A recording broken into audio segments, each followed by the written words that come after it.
Hello guys, how are you today? So today I'll be explaining the physics AMS of term 2 week 7. So let's start. Which of the following actions would demagnetize a magnet? So we know to demagnetize a magnet, if we're dealing with an electromagnet, we can either use an alternating current, or we can drop a magnet, we can knock it, we can heat it, we can store it without its iron keeper. So these are just like the general ways to demagnetize a magnet. So using an alternating current, dropping a magnet, and storing a magnet without a soft iron keeper. Moving on to question number 2, they said which of the following are common applications of electromagnets? Now these we've got to memorize them. Very simply, we know that electromagnets are used in record head of a tape recorder. Because electromagnets can be turned on and off, so we have to think, okay, which one needs to be turned on and off? Which needs to be, we need to turn it on and off.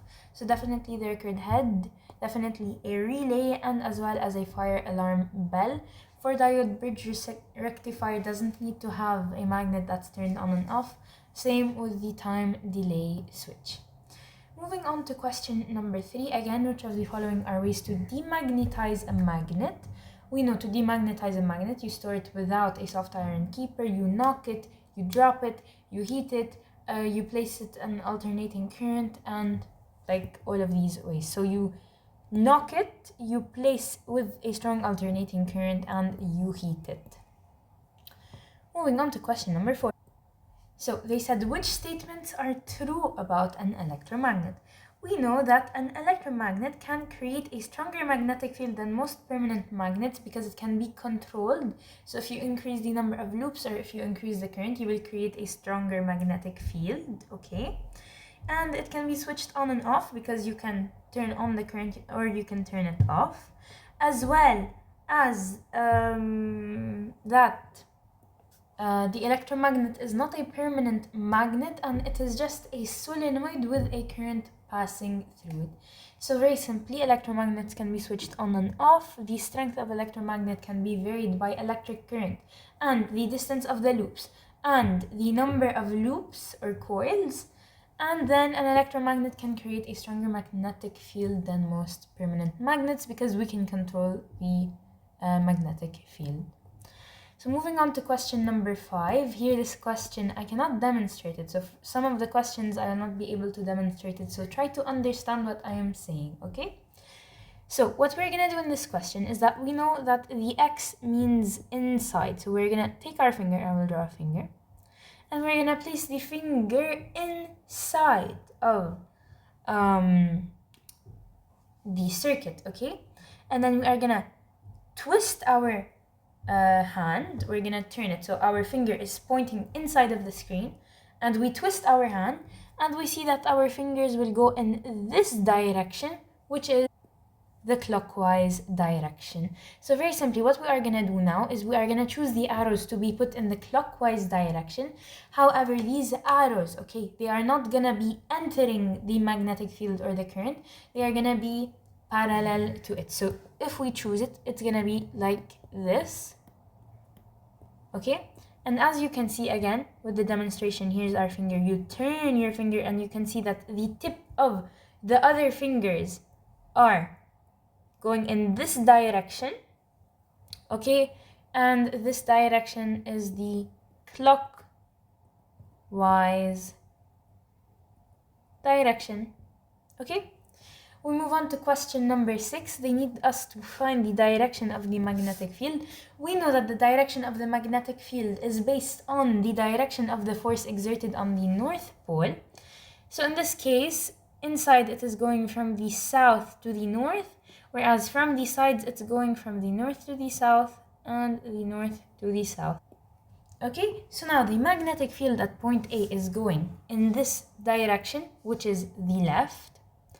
Point B is going to the right, point C is going also to the left, and as well point D is going to the right. So the order is left, right, and right, okay? Moving on to question number 7, consider a solenoid connected to a battery as shown in the diagram. Okay, this is gonna be really difficult to explain, since I cannot like demonstrate, but I will try my best to draw. So first thing we're gonna do is we are gonna take our thumb, okay, so this is our thumb over here. We are gonna place it, okay, in the direction of the electric current. Remember, the electric current is from the positive to the negative. So this is the positive side, so the electric current is facing upwards. Okay, so we are gonna place our thumb upwards. Then we are gonna imagine that we're following the current. Okay, and you can see that the current is going like this. Okay? Or, let me like redo it. The current is going upwards, okay? As you can see, it is coming from behind. Alright, it's coming from behind the solenoid and it is like making a bunch of loops. So what we're gonna do is, starting from the direction of the current, so we're going up, we are gonna take our thumb, okay, we're gonna point it upwards, then we're gonna take the rest of our fingers and we are gonna follow the path of the coiling of the solenoid. Now I know this is gonna be a bit difficult because I cannot demonstrate it, so I will try to use the arrow, okay, or my mouse. So my thumb, I am placing it up. Okay, then the rest of my fingers, as you can see, after going up, we will turn it like this, so to the right. I know this is like really difficult to explain, especially like I cannot demonstrate it, so I apologize. Okay, but now why do we turn it to the right? So that we can do the loop. So as you can see, we turn it to the right. After turning it to the right, as you can see, the loop is being completed. Okay, so, alright, so again, I am gonna demonstrate it. So, we have that the current is going upwards.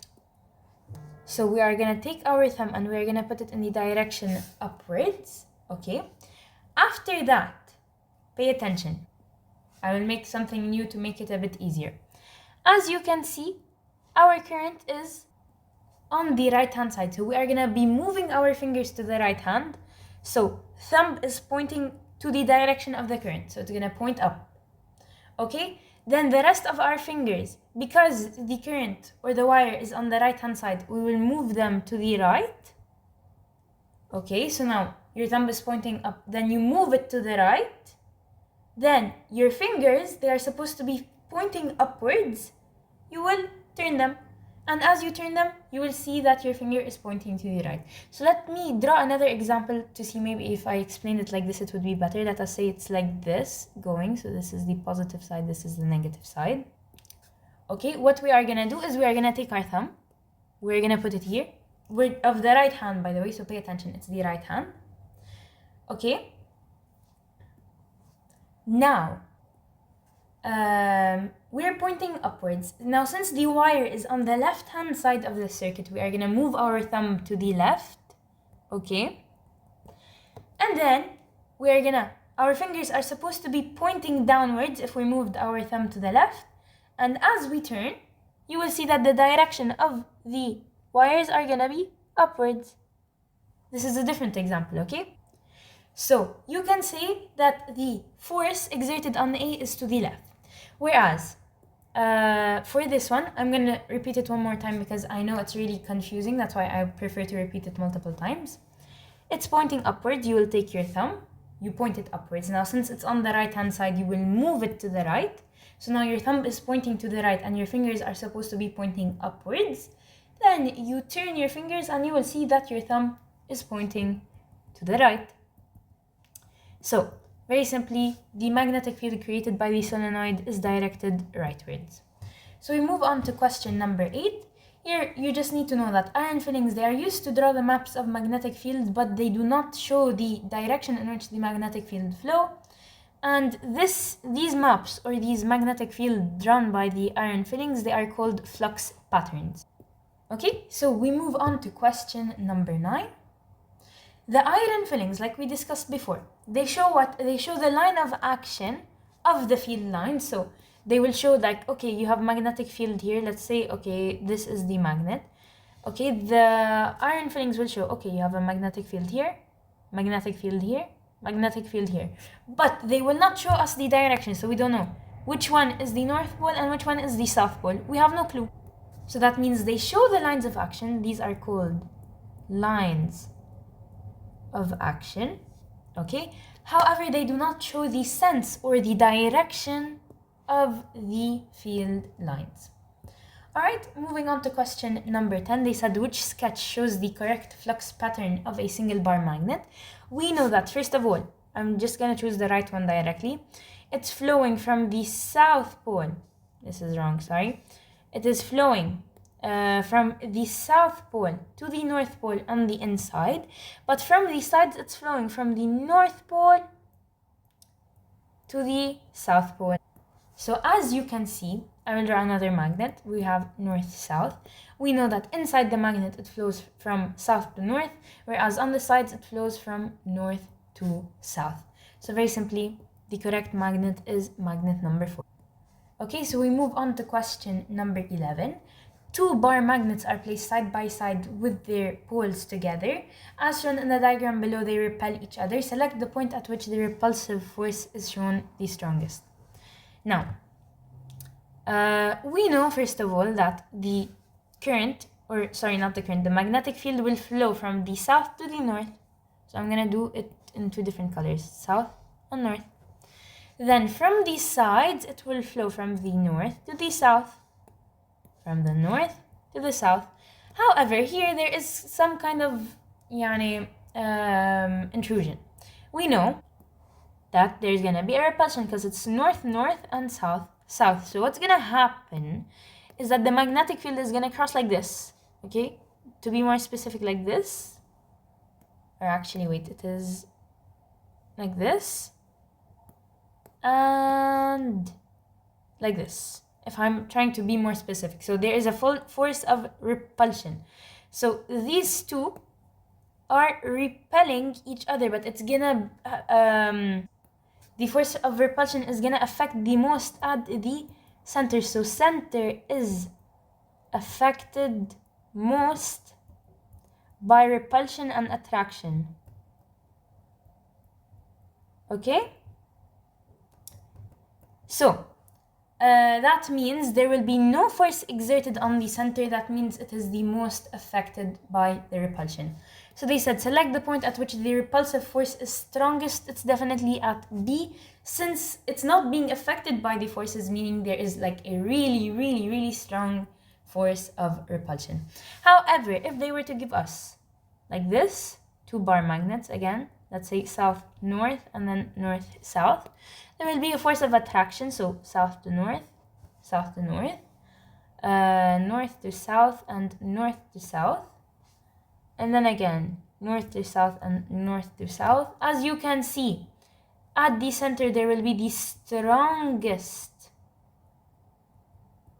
force of attraction. So always at the center it's the strongest force of repulsion, meaning no force is exerted on it, and it will be the strongest force of attraction, meaning all the forces, or like the strongest force, is exerted in the center. That's pretty much it. Moving on to question number 12. Which of the following are true about magnetic shielding? Okay, so what we need to know about magnetic shielding is that to shield the magnet you use a soft iron.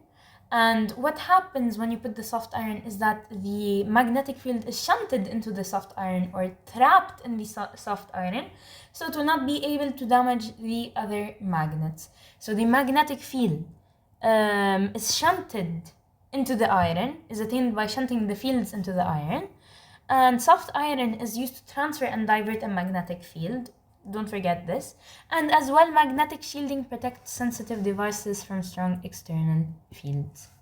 Moving on to question number 13. To change the shape of the magnetic field lines, again, we use soft iron. So if you want to shunt or trap or change or divert or whatever you want to do with the magnetic field, okay, as long as you're changing it, you are going to be using a soft iron.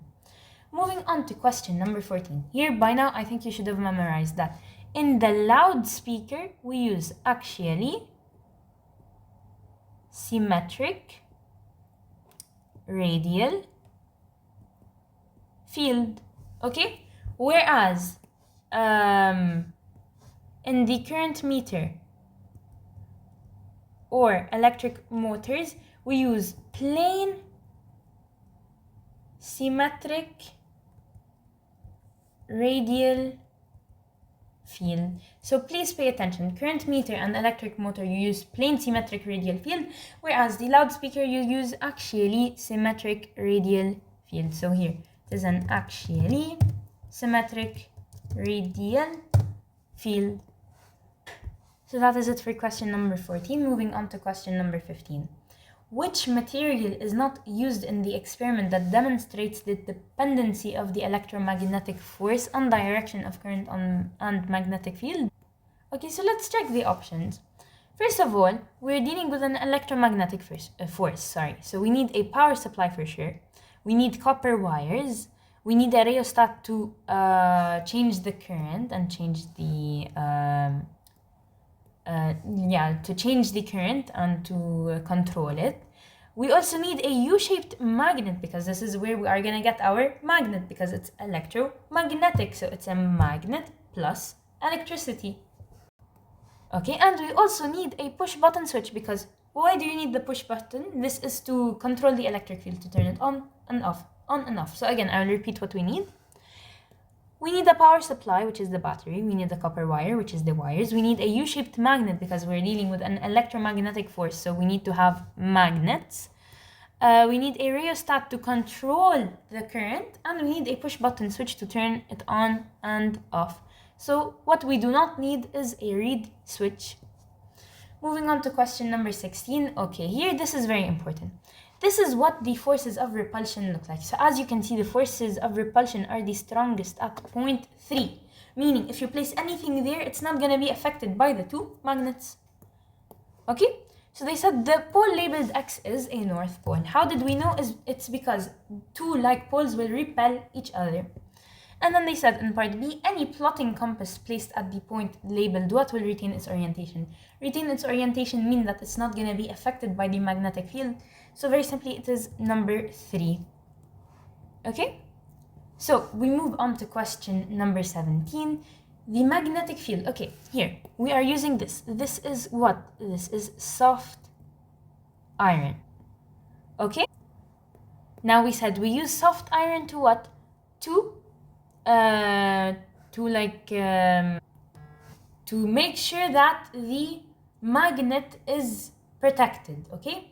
So what happens is that the magnetic field, usually how does it go? If there's let's say a surrounding magnet over here, south, and let's say this is north-south, the magnetic field is going to flow from the north to the south. But if you put a soft iron bar, what's going to happen is that the magnetic field is shunted or trapped in the bar, so that it will attract the bar, and now the magnetic field cannot flow to the north of the other magnet, and it will protect the magnet. So we will say that the magnetic field is shunted, or you can put trapped as well, into the iron bar. Now the strongest magnetic field is observed at the point labeled 4. Why? Because there is a force of attraction, because the south is attracting the iron bar. So we said in the forces of attraction and repulsion, the strongest force is exerted in between where the attraction and repulsion happens. Whereas, pay attention, if they're saying the strongest magnetic field, for attraction it is the point in the center, whereas in repulsion it is any point that is like closer to the magnet and is not in the center of repulsion. Alright, so here the strongest magnetic field is observed at a point labeled 4. Okay, so we move on to question number 18. Here by now you should have memorized that an axially symmetric radial field is caused by speakers or loudspeakers, and they look like this. We use there will be another option like this. Okay, this is what? This is for the plain symmetric radial field. Okay, so now these types of magnetic fields, we said they are used in loudspeakers because they are axially symmetric radial field, whereas the one that we said, the plane symmetric radial field, okay, this one, it can be found in current meters, in what was it called, in electric motors, and all these stuff, okay? So for this one, axially symmetric radial field, it is a speaker. It will look like this, okay? And you can find these types of fields in loudspeakers. Moving on to question number 19. Again, as we said, what we are gonna do is we're gonna place our thumb here and we are gonna turn our fingers. So the tip of our fingers, our remaining fingers, are supposed to point in the direction of how the compasses are gonna move. So it's gonna look like this. So it is in the clockwise direction. So it will move like this. Very simply, it's not gonna enter, so they have to be parallel to the current in this case, and it will be moving in the clockwise direction. Now, how did we find this out? We used, first of all, the right hand rule, or the right hand grip rule, or Maxwell's screw rule. These are the three rules that we use. Moving on to question number 20. Okay, when a student looks at an end of a solenoid, she notices that the current is in its loop flows clockwise. Now here, for something like this, you can draw it and imagine it and figure it out, or you could very simply memorize that. If you see that the current is flowing clockwise, that means you are looking at the south pole, and if you are looking at the south pole, then that means that the magnetic field is away from whoever is looking at it. However, if you see counterclockwise, that means you are looking at the north pole, and then the magnetic field is going towards whoever is looking in the magnet. So here, because it is clockwise, she is then looking at the south pole, okay, and then the magnetic field is directed away from the student. Okay, so clockwise, south pole away, counterclockwise, north pole towards. Moving on to question number 21. Here, very simply, you should know that the current carrying coils, they are the strongest when they are placed perpendicularly. So they said the smallest is 1. That means the strongest is when they are placed perpendicularly. Then, after that, it is if you have a small angle or you tilt them slightly, okay? Alright, then if you tilt them a bit more, and then finally, if they are parallel to the magnetic field, then they are the weakest. So again, what affects or how does the magnetic flux through the coils, how is it affected? First of all, it is strongest if it is perpendicular. Second of all, if you tilt it a bit, it's gonna be a bit weaker, but still strong. Then if you tilt it a bit more, it's gonna be really weak. And then finally, when you put it parallel to the magnetic field, then it's gonna be 0. It's gonna have a magnetic flux of 0. So it's gonna be 4, 3, 2, and 1. Okay, so now the last and final question is question number 22. Okay, a current carrying rod is placed near a U-shaped magnet. Select the two pictures in which the electromagnetic force on the rod has the same direction. Now, very simply for this, we are going to be using the right hand rule. So I'm going to try to draw the fingers. I don't know if I will draw it correctly. Here we go. This is what the fingers are supposed to look like. So this is your thumb.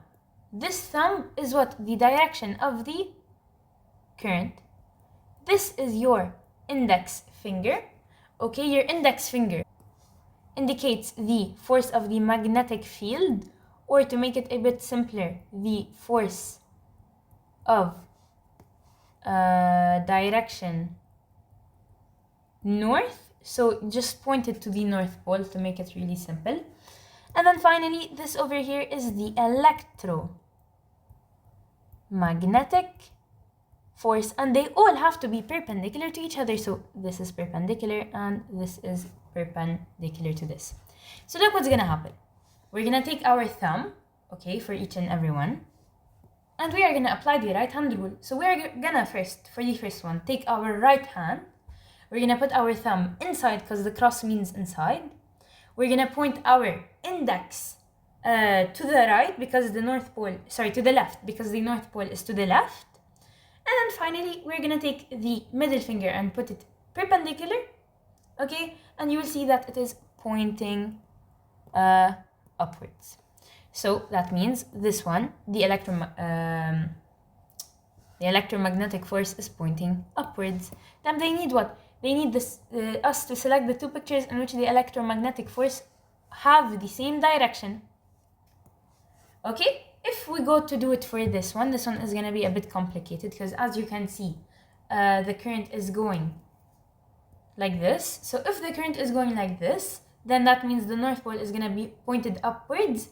And then, so the North Pole, so your index finger points upwards, so your thumb is to the right, following the current. Your index is upward to the direction of the North Pole, and your middle finger is gonna be pointing towards you. So this one is towards, so this is up, this one is towards. This one, on the other hand, you will point your thumb inside, okay? Your index finger is gonna be pointing to the direction of the north, which is to the right, and then you will put your middle finger perpendicular, so it's gonna be pointing down.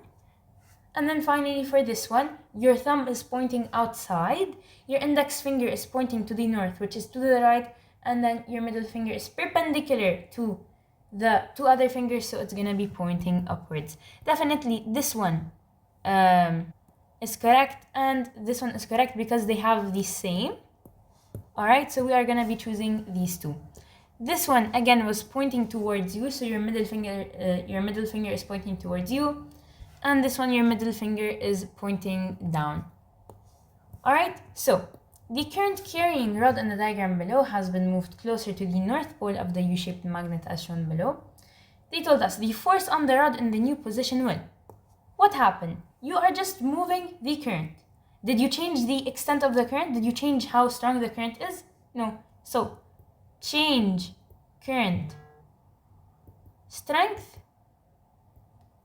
We didn't do that, so definitely this is one of the factors that we need to change the electromagnetic force. Next thing, did we change the magnetic field? No, we did not, so definitely no. Now the last thing is that did we increase the magnetic flux or the difference, or sorry, the distance between the North and the South Pole?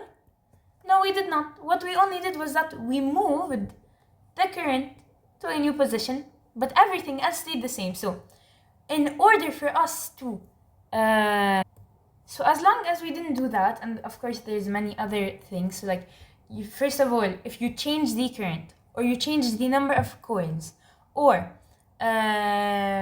you change the length of the coil, or you change the distance between the two poles, or you decrease the magnetic field, or whatever, okay, then definitely the electromotive force is going to be affected. But if you moved it from one position to another without changing anything, then the force will remain the same. So let us submit and hopefully we don't have any mistakes.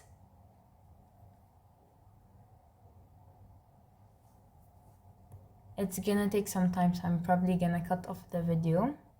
Okay, so I had to reload my page, and actually thank God we didn't get any mistakes. Thank you guys for watching. I hope you enjoyed and have a wonderful day.